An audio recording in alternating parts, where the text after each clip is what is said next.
एक लड़का जो अपने दोस्तों के साथ हमेशा की तरह अपनी एक नॉर्मल जिंदगी जीता है और एक दिन उसकी लाइफ पूरी तरह से बदल जाती है जब उसे ये पता लगता है कि वो असल में एक बहुत ही स्ट्रॉन्ग निंजा क्लान से बिलोंग करता है। साथ ही अब उसके ऊपर दूसरे क्लास के लोग भी उसे जान से मारने के लिए उसके पीछे पड़ चुके हैं, लेकिन उसकी फैमिली में और भी कुछ ऐसे राज हैं जिसके बारे में उसे भी नहीं पता और वो अपने क्लैन को बचाने के लिए नॉर्मल स्टूडेंट से स्ट्रॉन्गेस्ट निंजा बनने के लिए निकल पड़ता है। कहानी की शुरुआत एक मिडिल स्कूल में पढ़ रहे लड़के से होती है जिसका नाम इटोकी है, जो कि पढ़ाई में बहुत तेज होता है और उसके दोस्त उसे कुछ मेमोरीज बनाने के लिए कहते हैं क्योंकि सिर्फ पढ़ाई से जिंदगी नहीं जी जाती। इटोकी जब घर की ओर जाने लगा तब एक लड़की उसके पीछे पीछे चल रही थी, उसका नाम कोसे है। इटोकी को ये अच्छा नहीं लग रहा कि वो उसके पीछे पीछे चल रही है, इसलिए वो उसे अपने बगल में चलने को कहता है, लेकिन वो कहती है कि वो सिर्फ वही कर रही है जो उसकी मदद ने उसे करने को कहा है। साथ ही यहाँ पर यह भी पता चलता है कि दोनों बचपन के दोस्त और पड़ोसी भी है। इटोकी कोसे से उसका मास्क नीचे करने के लिए कहता है, लेकिन वो मना कर देती है। इटोकी अपने जिम्नास्टिक्स क्लास में जाता है जहाँ पर असल में इटोकी की जिम्नास्टिक स्किल्स काफी बेहतरीन है, इसके कारण उसके टीचर ने उसे हायर लेवल में जाने का सजेशन दिया। इटोकी अपने घर जाते हुए यही सोचने लगा कि आखिर उसकी जिंदगी का क्या होगा, और जैसा कि इटोकी जिम्नास्टिक्स में काफी अच्छा था तो वो चलते कूदते अपने घर की ओर जाने लगा, जहाँ रास्ते में एक लड़की उसको ये सब करते देख रही थी। इसके बाद इटोकी के अंकल को दिखाया जाता है जहाँ वो एक स्टोर में कैशियर की जॉब करते हैं जिनका नाम टोकी साड़ा है। और साथ ही यहाँ पर यह भी पता चलता है कि इटोकी के अंकल जिस स्टोर में काम करते हैं वहाँ की मैनेजर और कोई नहीं बल्कि इटोकी की मम्मी है और इटोकी के फादर की अब डेथ हो चुकी है। अगले दिन जब इटोकी अपने स्कूल पहुंचा तो ड्रॉअर के अंदर उसे एक लव लेटर मिलता है जो कि उसके लाइफ में उसे पहली बार मिला है, और ये लेटर उसी लड़की ने दिया है जो कि काफी समय से छुप छुप कर उसे देखती आ रही है। वो उसे सारी बातें बताते हैं कि उसने उसे ट्रक डॉज करते हुए देखा और इटोकी की कुछ एबिलिटीज से ये लड़की काफी इम्प्रेस थी। और अब अगर किसी की लाइफ में इतना बड़ा चमत्कार हो और वो उसे हाँ से जाने दे, ऐसा हो सकता है क्या? तो इटोकी भी हर लड़की की तरह उसे हाँ कर देता है। अब जब इसके बाद वो घर पहुंचा तो उसकी मदर ने पहले अंदाजा लगा लिया कि इटोकी को जरूर किसी लड़के ने प्रपोज किया है। वो इटोकी को इस बात पर काफी चिढ़ाने लगती है क्योंकि इटोकी अपनी लाइफ में पहली बार किसी लड़की को डेट करने जा रहा है। उस लड़की ने उसे संडे के दिन डेट पर मिलने के लिए बुलाया था और उसकी मदर नहीं चाहती है कि वो क्लासेस स्किप करके किसी डेट पर जाए, और यहाँ पर उसकी मदर ऐसा क्यों नहीं चाह रही है तुम्हें आगे पता चलेगा। और यहाँ पर हमें पता चलता है कि उस लड़की का नाम सातोमी है।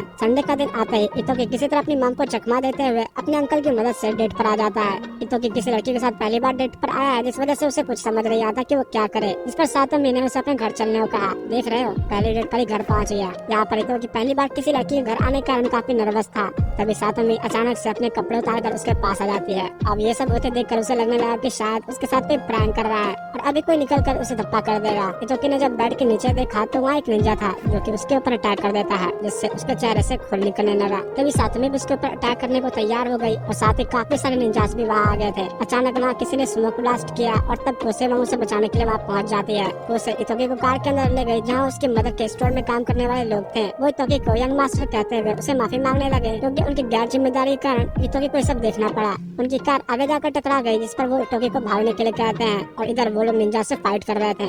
इटोकी काफी दूर तक इस तरह भागता रहता है जिससे वो काफी थक गया था। इतने में एक पुलिस वाला आकर उससे पूछताछ करने लगा, जिस पर वो पुलिस वाले को अपने साथ हुई सभी चीजों के बारे में बताता है और पुलिस वाला कुछ कहता अचानक कोई आकर उसे मार देता है और इससे पहले कि इटोकी समझ पाता है कि उसके साथ क्या क्या हो रहा है कोई इंसान आकर उसे बांध देता है। इतने में सिगरेट पीते हुए उसके अंकल वहाँ आ गए जिसे देखकर वो सभी डर रहे थे। साथ ही यहाँ पर वो सभी उन्हें ब्लैक डेविल कहने लगते हैं। उसके अंकल पुलिस वाले से उठने को कहने लगे क्योंकि वो कुछ ज्यादा ही ओवर एक्टिंग कर रहा है। इटोकी के अंकल एक सूट पहनकर एक झटके में उन निंजास को मार देते हैं। इतना सब होने के बाद जब उसकी आंखें खुली तो वो कोसे की गोदी में लेटा हुआ था। इटोकी को कुछ भी समझ नहीं आ रहा कि आखिर उस पर हमला क्यों किया गया और वो लोग यहाँ पर क्या कर रहे हैं। इटोकी के अंकल उसे कार से बाहर निकालते हैं जहाँ इटोकी को अभी कुछ समझ नहीं आ रहा था कि वो लोग अभी कहाँ हैं। तभी उसे दिखाया गया जहाँ वो काफी हैरान था क्योंकि इटोकी काफी सारे लोगों के बीच बैठा हुआ है। तभी उसकी मदर भी वहाँ आ गई और वो इटोकी से कहने लगे कि उसे यहाँ उन्हें मॉम ना बोल के चीफ कहकर बुलाना चाहिए। उसकी मदर ने बताया कि वो लोग ईगा विलेज के शिनोबी हैं जो कि अभी आ रहे हैं और अब तुम लोग की तरह बेचारे इटोकी को भी कुछ समझ नहीं आता। जिस पर उसकी मदर ने बताया कि अब तक वो लोग जो भी करते आ रहे थे वो सिर्फ इस दुनिया को दिखाने के लिए था, और सिर्फ ये लोग ही नहीं इस कंट्री के अंदर से काफी सारे निंजा विलेजेस हैं जो कि ऐसे ही छुप कर रह रहे हैं और एक निंजा होने के नाते उन्हें काफी सारे स्ट्रिक्ट रूल्स को फॉलो करना पड़ता है। और वहीं गोगा विलेज के लोग किसी भी निंजा रूल्स को नहीं मानते और यहाँ जितने भी विलेज हैं उन सभी में सबसे ताकतवर गोगा निंजा वाले हैं। उनके पास काफी सारे हथियार, पैसा और साथ ही मॉडर्न निंजुत्सु भी है। उन लोगों को ये बात पता लगी है कि असल में गोगा विलेज के लोग ईगा विलेज वालों के ऊपर कब्जा करना चाहते हैं और इसका मतलब जिन लोगों ने इटोकी पर हमला किया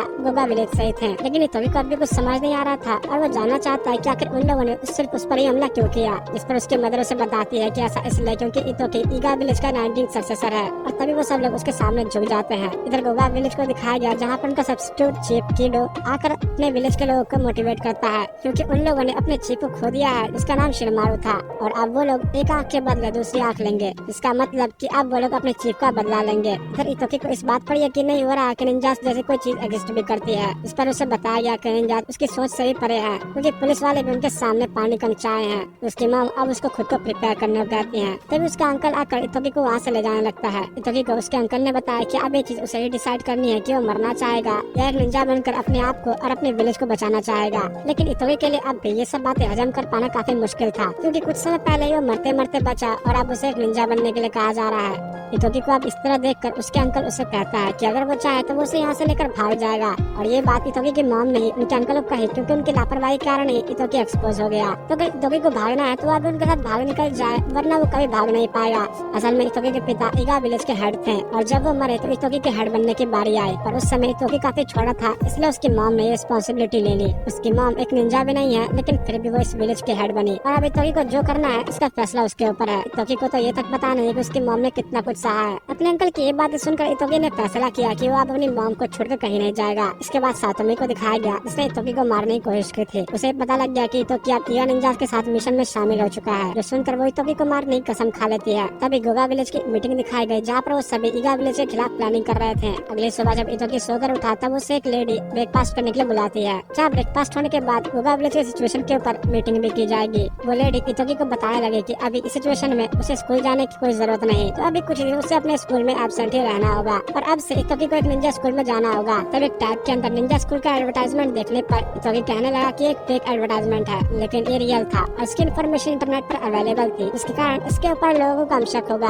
साथ ही ये स्कूल एक ऐसी जगह पर मौजूद है जहाँ नॉर्मल लोग नहीं जा सकते और न ही इस स्कूल को देख सकते हैं। वहाँ के स्टूडेंट्स को छोड़कर कोई भी इस निंजा स्कूल के अंदर एंटर नहीं कर सकता, इस वजह से इतोकी इस स्कूल के अंदर बिल्कुल सेफ रहेगा। परसों एक एग्जाम होगा और इतोकी को इस स्कूल के अंदर जाने के लिए वो एग्जाम पास करना होगा। साथ ही एग्जाम होने की जगह एग्जाम के पहले पता नहीं लगाई जा सकती, जिस वजह से इतोकी के अंकल उसे एग्जाम की जगह पर ले जाने में मदद करेंगे। इधर इतोकी की मॉम के स्टोर पर एक आदमी आता है जो कि एक सेल्स मैनेजर है गोगा होल्डिंग से। इतोकी के पूछने पर वो लेडी बताती है कि 80 साल पहले एक बहुत ही बड़ा वॉर हुआ था, जहाँ उस वॉर में बहुत सारे शिनोबी लड़े और उसी के बाद एक सिक्योरिटी एजेंसी बनाई गई। दूसरी तरफ इतोकी के मॉम को दिखाया गया, जहाँ इन लोगों को स्टोर के प्राइस को बढ़ाने के लिए कहा जाता है, क्योंकि जिस एजेंसी के साथ वो काम कर रही थी उसके ऊपर गोगा वालों ने टेक ओवर कर लिया है। और साथ ही उस आदमी ने बताया कि आनंद का फैसला है। इस पर उसकी मॉम उसके साथ बिजनेस कंटिन्यू करने के लिए मान जाती है। अगले सीन में उसी आदमी को कार में दिखाया गया, जहाँ पर वो अपने बेटे से बात कर रहा था। इसका नाम सुजाका है और अभी सुजाका कौन है ये तुम्हें कहानी में आगे पता लगेगा। अगले दिन इतोकी अपने अंकल के पास आ जाता है, जहाँ पर कोसे भी आई है। इतोकी के पूछने पर उसके अंकल ने उससे कहा कि एग्जाम का लोकेशन एग्जाम के होने से पहले ही पता लगेगा, तो इसलिए उसे इंतजार करना होगा। लेकिन इतोकी को इस वक्त ये फिक्र थी कि उसका आज एग्जाम है और उसने किसी भी तरह की प्रिपरेशन नहीं की, जैसे निंजुत्सु या पानी और आग पैदा कर पाना।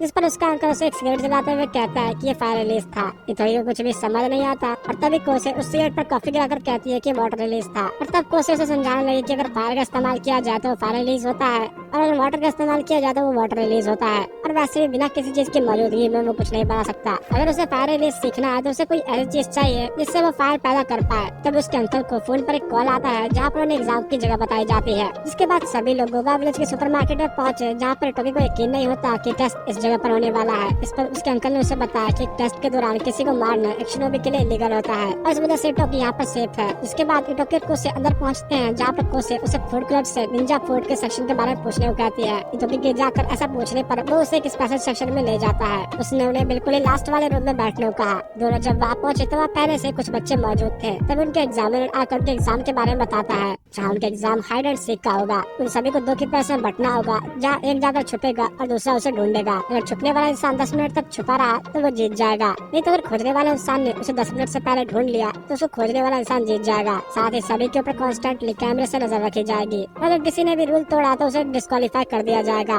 और जो छुप रहा है उसकी मैनिपुलेशन स्किल्स को चेक किया जाएगा और ढूंढने वाले की इंटेलिजेंस स्किल्स को चेक किया जाएगा। सबसे पहले कोसी का एग्जाम होता है, जहाँ वो बड़ी आसानी से छुपने वाले को ढूंढ लेती है। नेक्स्ट टर्न इतोकी का था, जहाँ उसके साथ एक लड़की थी। असल में ये लड़की और कोई नहीं बल्कि सातोमी थी, जो कि इतोकी को मारने के लिए यहाँ भेष बदल कर आई है। इतोकी भी उसे देखकर पहचान गया था। एग्जामिनर के कहने पर इतोकी को अंदर जाना ही पड़ता है। अचानक एक इंसान इतोकी को मारने की कोशिश करने लगा, पर तभी उसके अंकल उसे पकड़ लेते हैं। तभी कोसे भी अपना भेष बदल कर इतोकी के पास उसके मदद के लिए आ गए। अगर एग्जामिनर्स को पता चला तो दोनों ही डिस्क्वालीफाई हो जाएंगे। असल में गोवा के निंजा चारों तरफ फैले हुए हैं और वो सभी उसे मारने की कोशिश में है, जहाँ कोसे और इतोकी के अंकल उस सभी को पकड़ रहे हैं, लेकिन उन्हें भी ये नहीं पता कि कौन कहाँ से आएगा, इसलिए ध्यान से ईटोगी को ये टेस्ट पास करना होगा, तभी ईटोगी पर हमला होता है, लेकिन कोसे उसे रोक देती है। जो भी इन अटैक्स को कर रहा है वो एक स्पेशल टाइप का अटैक इस्तेमाल कर रहा है। कोसे अटैक्स को ढूंढने निकल जाती है, जहाँ वो ढूंढते हुए एक जगह पर पहुंची जहाँ पर कैमरास नहीं लगे हुए थे। इतने में वहाँ एक शिनोबी आती है, जो देखकर कोसे अपने सूट में आकर उसे हमला करती है, लेकिन वहाँ ऐसे काफी सारे शिनोबी उससे लड़ने आ गए और साथ ही